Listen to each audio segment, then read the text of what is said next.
Ready for discovery? South by Southwest 2026 takes over Austin, Texas this March 12th through 18th. Expect the unexpected, where innovation, film and TV, music, and culture collide. Hear from global thought leaders, experience unforgettable screenings, and catch your future favorite artists all in 1 week. Unlock a 10% discount on your innovation badge when you use code CityCast10 at sxsw.com/Philly. Terms apply. Start planning your adventure today. Open and available congressional seats don't come along very often. That's why with the retirement of Congressman Dwight Evans, there are at least 10 Democrats vying for his seat in the May primary.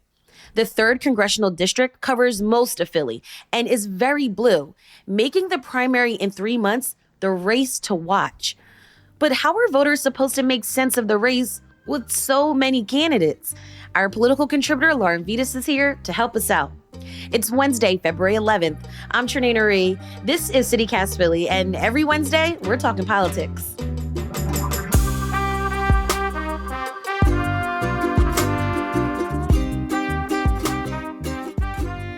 Lauren, I was actually having some flashbacks of the crowded 2023 mayoral primary with the amount of people who want this congressional seat. This is an open congressional seat in Philly's 3rd Congressional District. Those don't come around often. But according to this analysis I saw from the Cook Political Report, this is literally the most Democratic district in the whole country. So the Democratic candidate will most definitely win. And that means the Democratic primary coming up in May will basically determine who goes to Congress.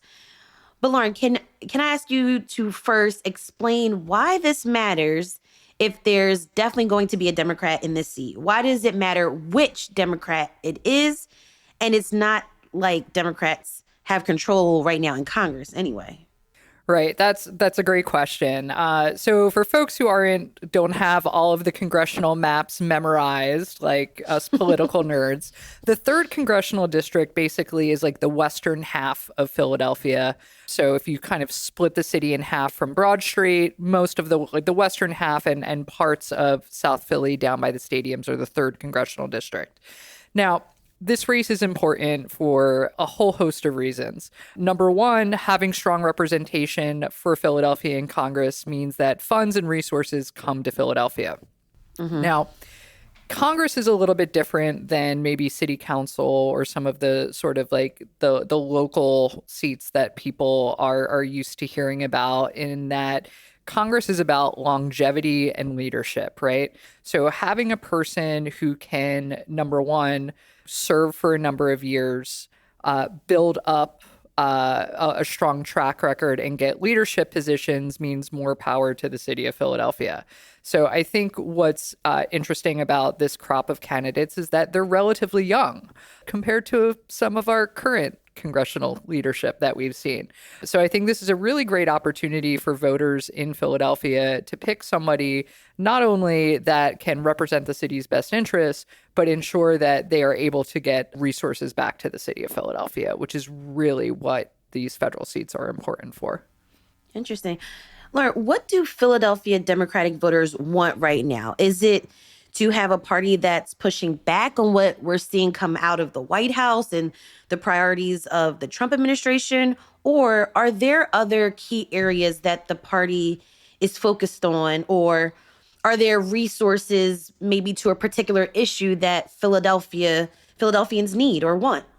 Yeah, I think the pushing back on what's happening right now is probably like the baseline, right? I don't think there are many folks in the city of Philadelphia who are thrilled with where things are going right now, whether you're talking about just the economy, inflation, what we're seeing on the ground with DHS and ICE, things of that nature. I think there is a strong desire to unwind some of the things that we've seen the Trump administration roll out over the last year or so.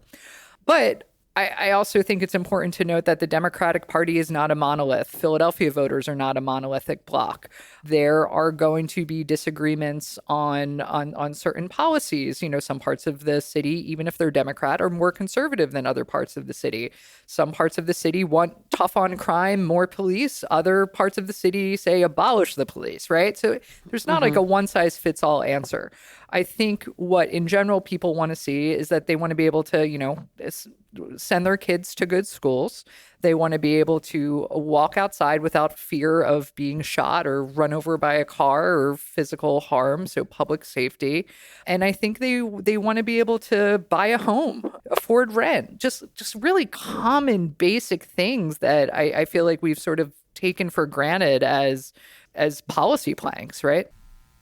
All right, let's go back to the race here in Philly. There's so many candidates running, 10 according to the Inquirer, but now not all of them are expected to be on the ballot come the May Democratic primary, right? How does that work? Ding, ding, ding, right? So everybody's running for a race, running for a seat until it's time to go get petitions and signatures and things like that and turn them in. So you really got to like hit the ground and get them signatures. Yeah. And I will say, as somebody who has done a lot of canvassing for petitions over the years, petitions are always like the coldest 3 weeks of the year, right? They're like the worst 3 weeks of the year winter-wise. You have to be on the street corner getting petitions. Your pen ink will freeze. Like it is.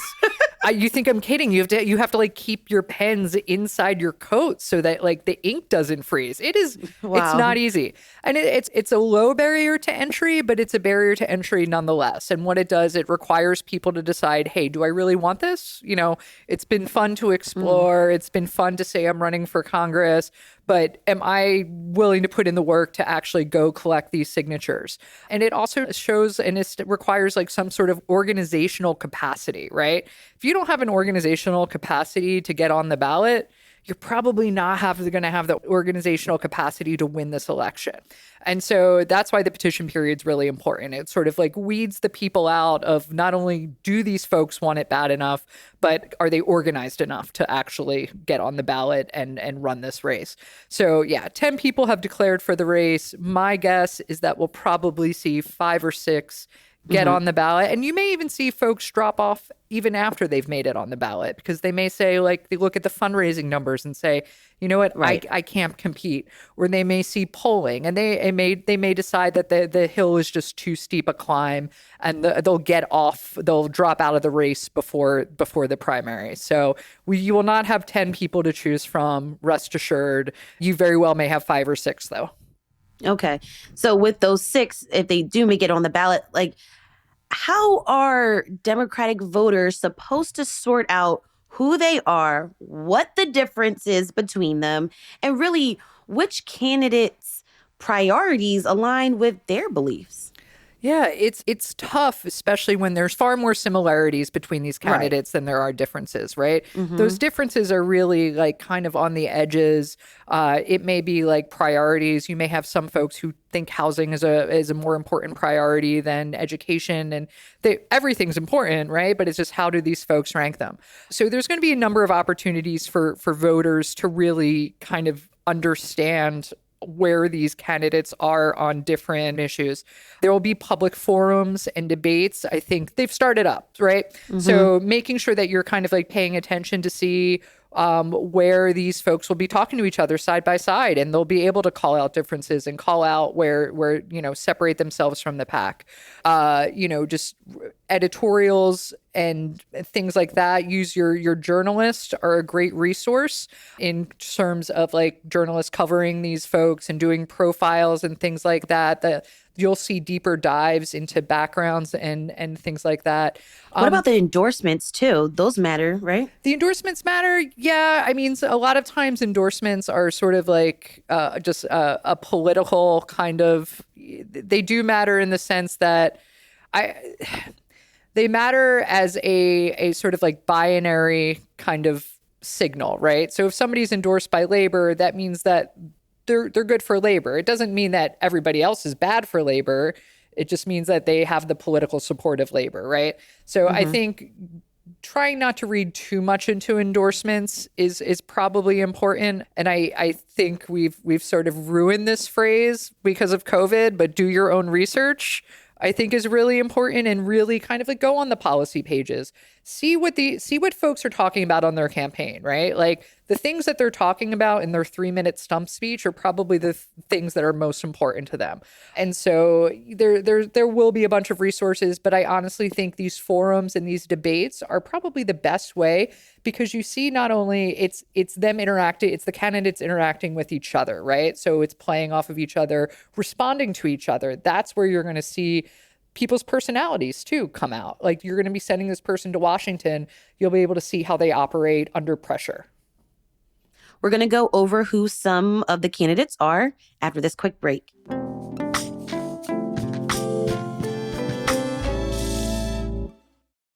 Okay, let's go through some of the candidates, starting with State Senator Sharif Street. He's raised a lot of money, the most money in contributions. He was endorsed this week by Democratic leaders.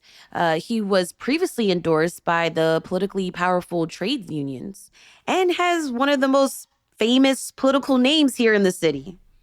Yeah, I think it's way too early to start calling the horse race, right? Petitions haven't been signed yet. But I will say, just looking at a money and a name recognition perspective, Senator Sharif Street probably has the biggest advantage going into this race.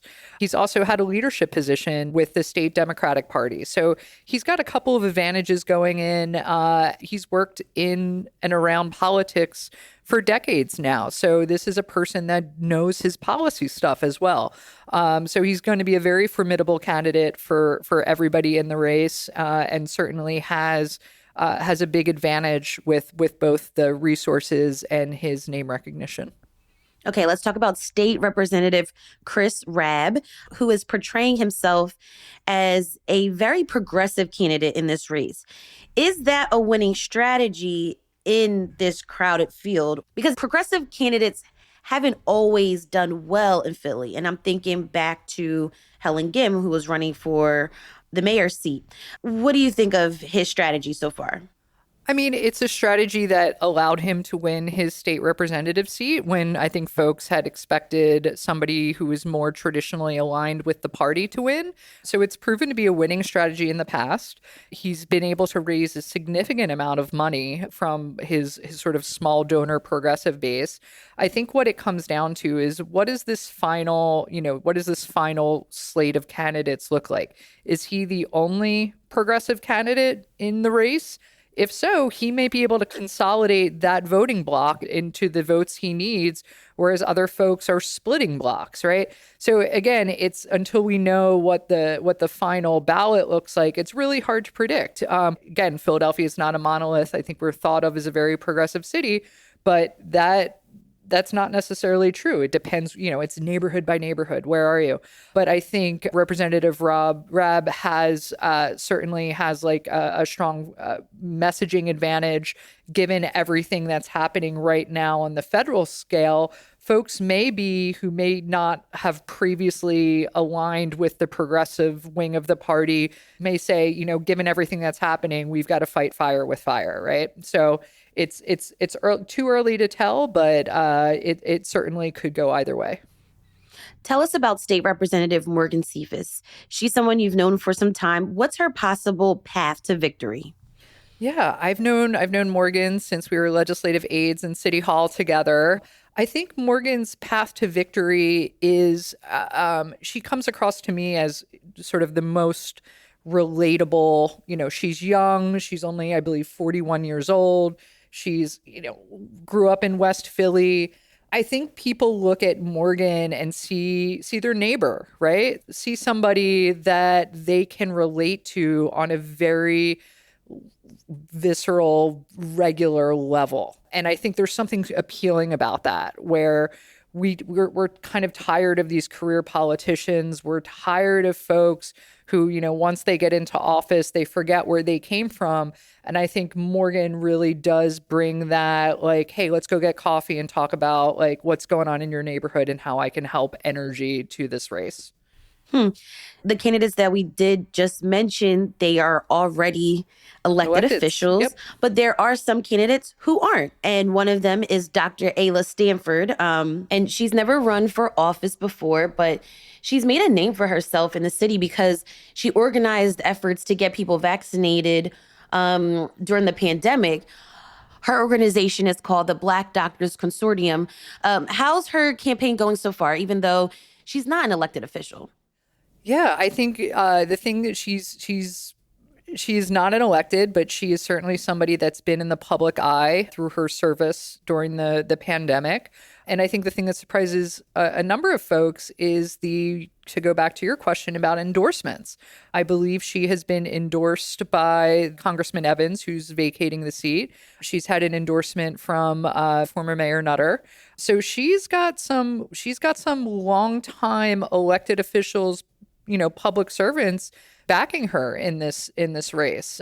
And again, I think a lot of people, as I mentioned before, are sick of seeing career politicians, are sick of, feeling like they send folks to Washington and they become part of the Washington elite and they forget, why they got into public service in the first place. And so I think Dr. Stanford has a really powerful narrative of why she's in this race, right? It's why she's done the work that she's done. It's to help people.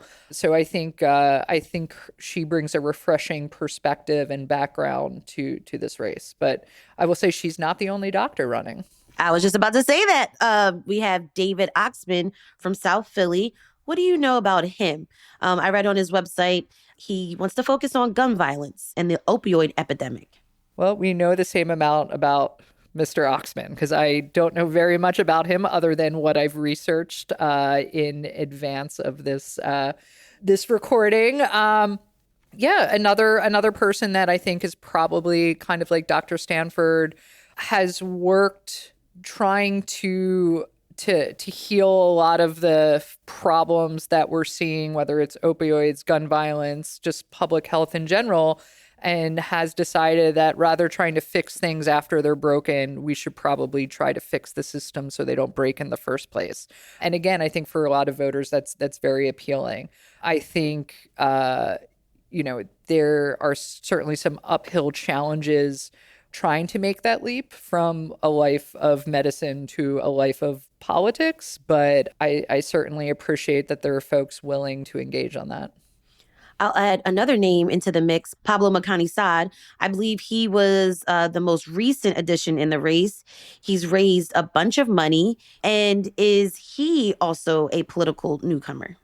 Yeah, so he is certainly a political newcomer, but again, I think considering where we are at, especially on the federal level politically, people are looking for a breath of fresh air. I think people look at Congresswoman Ocasio-Cortez and see she was a newcomer, right? She came out of nowhere and has grown to not only be sort of like a force of nature in Congress, but somebody that nationwide people look to for leadership and for guidance. So I wouldn't write anybody out just because they're new to the political game. It certainly makes the challenge an uphill climb, but I don't think it's necessarily reflective of how that person will perform should they be fortunate enough to get elected. Now we've focused on the Democrats. I want to talk about the Republican candidate in this race, Alex Schnell. What you got for me? He's going to have a very easy primary. But to your point, given the voter registration demographics, I believe it's an 8-1 Democrat to Republican advantage voter registration. It's certainly going to be a major battle to win a general election in one of the bluest congressional districts in the country. But again, like I firmly believe it's important that people have choices when they step into a voting booth. No elected official should take their election for granted. Nobody should assume that they have a right to a nomination. So the fact that there's so much interest in this race, both from a voter perspective, but also from a candidate perspective, I think will produce a better result for everybody. So, kudos to everybody that is running, that's out there braving the cold, collecting signatures and doing the hard work to try to make this country a better place to live. So thank you for your service. How do you think this race is going to play out, though? Will it get ugly at all? I don't think it's going to get ugly. We tend to see the ugliness really in the sort of general elections, right? Whereas the primary elections, there's so little daylight in between folks on a lot of these policy issues. I don't think it's going to get ugly on policy. Where you may see it get ugly is on the campaign finance side of things. Who took money from who, who's accepting PAC money, who's accepting money from Republicans, things of that nature. You may get some picking at that. But I think for the most part, and to your earlier point, a lot of these folks are already elected officials serving in the state house together, right? They are longtime colleagues. They're going to be going to the same city committee parties for the next 20 years. They're going to have to work together in some way to move the city of Philadelphia forward. So I don't think it's going to get particularly nasty. Lauren, thank you so much for this conversation on CityCast Philly today. Thank you so much for having me.